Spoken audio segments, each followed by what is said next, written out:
Like I said in my last video, today's video is going to be talking about the new Enlisted dev server. And for those who don't know, Enlisted has just released a dev server. This came out yesterday, and today I'm just going to be covering it. And today we're going to be talking about the new dev server, and we're going to be talking about, firstly, the jets, which is something that everyone talks about. For one, the jets are actually pretty unique. Some of the jets are actually pretty fun to use. For example, the Su-9 is pretty good. The one single 500 kilogram bomb does a lot of good stuff, in my personal opinion.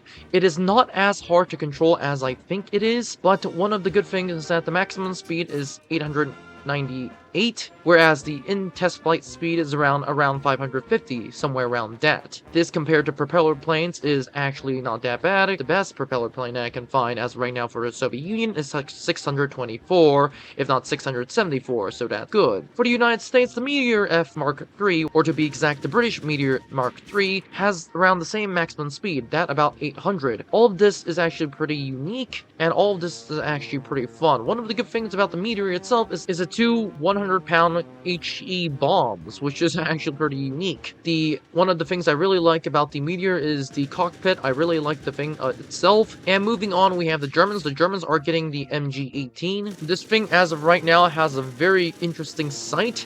Although I do have to say that the sight is sometimes useful and useless, in my personal opinion. The gun itself is actually pretty good. The rate of fire is way too insane for my feeling.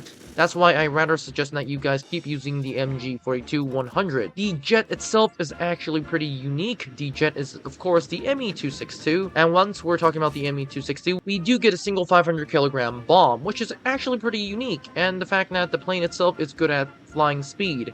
The maximum speed for this jet is, of course, 887 kilometers per hour. Once again, the in-flight performance of the actual speed is somewhere around 500. The Focke-Wulf 190 D12 pretty much matches up to the speed with 741, but the in-flight test speed of the Focke-Wulf is once again pretty much somewhere around 400. So almost 100 difference, which is actually pretty unique and pretty substantial in combat.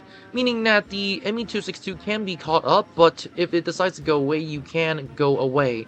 And this is pretty much going for all jets, meaning that Enlisted has actually made this more balanced than you think. And that actually solves one issue that I really didn't want to have for the game, and that is to make jets unbalanced. One of the things that the Japanese have is the Kika, and this comes with a 500 kilogram bomb, and of course, two 30mm cannons. In my personal opinion, this is one of the worst planes as of right now for jets, mainly because of the lack of guns. To be exact, the 30mm cannons, there's only quite literally two of them, and you have only 100 rounds, so that's not a lot at all. The Americans and the Germans and the Soviets, all of which have much more rounds and better rounds in my personal opinion. But this is also one of the fastest at 881 kilometers per hour, whereas the other Japanese planes are 689. To recap, all of these jets, one of the most interesting things I found is that these make a sound, which I don't really like the sound, but it makes sense for jets. It makes an interesting sound when it flies. But to recap the performance, these jets are going to be fast, but not crazy fast to the point that planes cannot catch up. You cannot catch up to these planes if you're flying straight, but under certain circumstances you can still catch up to these planes and gun them down. These are not wonder weapons, and these certainly will not be wonder weapons. One of the good things is that all of these have bombs/rockets of various kinds. To be exact, the premium versions of these planes, to be exact, the Messerschmitt Me-262 with the 50mm cannon is actually pretty unique because the fact that, well, this plane has a 50mm gun, and in testing, one can instantly penetrate tanks, but it will take a few shots to actually destroy a tank. Well, that is at least in the testing grounds. In actual combat, I have no idea because I haven't used this yet.